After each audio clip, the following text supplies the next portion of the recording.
우리는 엄마와 아빠로부터 받은 유전자 두 개를 가지고 있으며 보통은 둘 다 쓰입니다. 그런데 둘 중 하나만 쓰이는 유전자들이 꽤 있습니다. 이들은 자식을 향한 엄마나 아빠의 바람이 다를 경우 한쪽 편을 들어줍니다.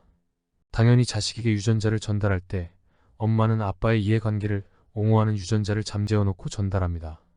아빠도 마찬가지고요. 이러한 유전자를 소위 유전자가 발현되지 않도록 각인을 해둔다라고 해서 각인 유전자라 합니다. 각인 유전자는 자식이 엄마 뱃속에 있을 때뿐 아니라 태어난 이후에도 영향을 줍니다. 따라서 각인 유전자는 한 개인의 성격이나 심리 등 뇌활성에 영향을 준다고 생각할 수 있습니다. 과연 그럴까요? 한번 살펴보죠. 유전체 각인 오류에 의해 나타나는 증후군이 있습니다. 이 증후군에 정신질환이 포함됩니다.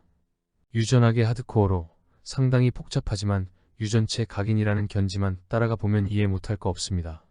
쉽게 풀어가도록 힘써 보겠습니다.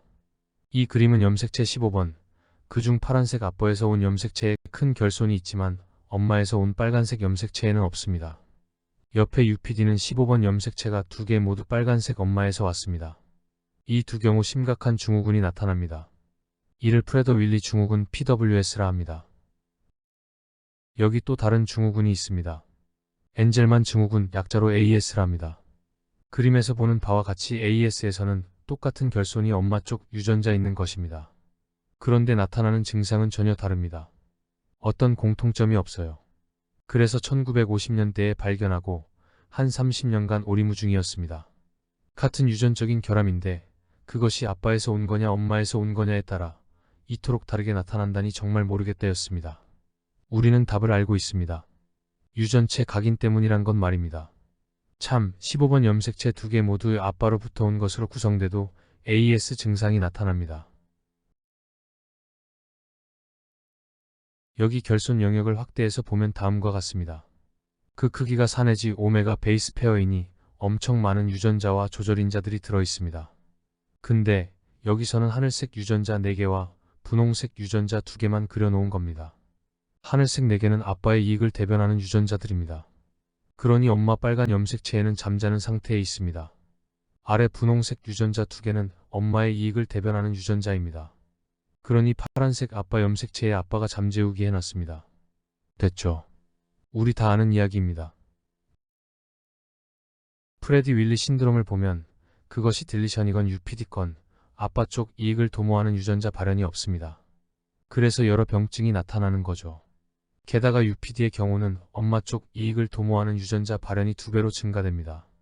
이건 정상보다 증가되기 때문에 좀 더 심한 증후군이 나타납니다. 엔젤만 증후군을 보면 딜리션이건 UPD건 엄마 쪽 이익을 도모하는 유전자 발현이 없습니다. 그런데 UPD의 경우 아빠 쪽 이익을 도모하는 유전자 발현이 2배 증가됩니다.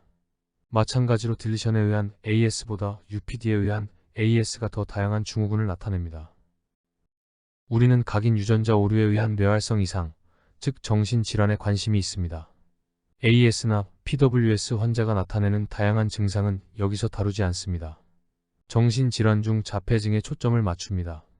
많은 연구들은 엄마 쪽 이익을 대변하는 유전자 UBE3A가 자폐와 연관이 있음을 보여줍니다. AS 환자의 경우 UBE3A 유전자를 가지고 있지 않습니다. 그런데 환자 중 일부 자폐 스펙트럼 장애가 나타납니다. 이는 UBE3A와 상관없이 아빠 쪽 유전자가 우세하기 때문에 나타나는 것으로 추정합니다. PWS 환자에서 딜리션의 경우는 엄마 쪽 유전자 1개가 정상 발현됩니다. 따라서 자폐증이 나타나는 빈도는 적습니다. 그런데 UBE3A 2카피를 가진 UPD의 경우 반복 행동, 사회성 결여 등 전형적인 자폐 증상이 나타납니다. 최근 조현병 환자의 염색체를 분석하는 가운데 AS나 PWS 딜리션 환자에서 보이는 영역이 중복되어 있다는 사실을 알게 됩니다. 즉, 이 환자의 경우는 잉여 유전체 영역을 가지고 있는 것이죠. 이들은 자폐증을 제외하고는 AS나 PWS 환자에서 보이는 증세 없습니다. 유전체 중복은 엄마 염색체 15번에서 일어났습니다. 따라서 UBE3A 2개를 가집니다. 같은 UBE3A 2카피라도 이 염색체 부분 중복의 경우는 PWS보다 심한 정신질환 증세를 보입니다. 조현증은 물론 자폐 증상도 나타납니다. 이로써 유전체 각인 오류는 정신질환을 유도한다는 사실이 확실히 증명됩니다. AS나 PWS 아기에서 나타나는 증상이 흥미로워 소개합니다. 아빠 쪽 각인 유전자의 기세가 강한 AS 아기는 엄마 젖에 대한 집착이 강하고 자주 울며 하이퍼라 잠도 잘 자지 않습니다. 참을성이 없으며 많은 것을 요구합니다. 작은 뇌를 가지고 태어납니다. 어때요?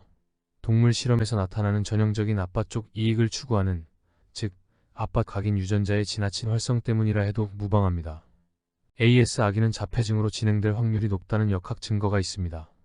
한편 엄마 쪽 각인 유전자의 활동이 지배적인 PWS 아기는 젖을 빠는 힘이 없어 엄마 젖을 잘 먹지 못합니다.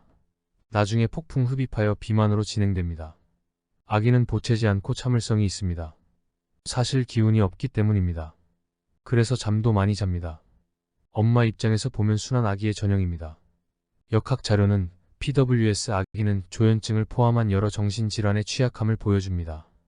이러한 연관성을 일찍이 파악한 배드콕 박사와 크레스피 박사는 2008년 각인 두뇌 가설을 내놓습니다.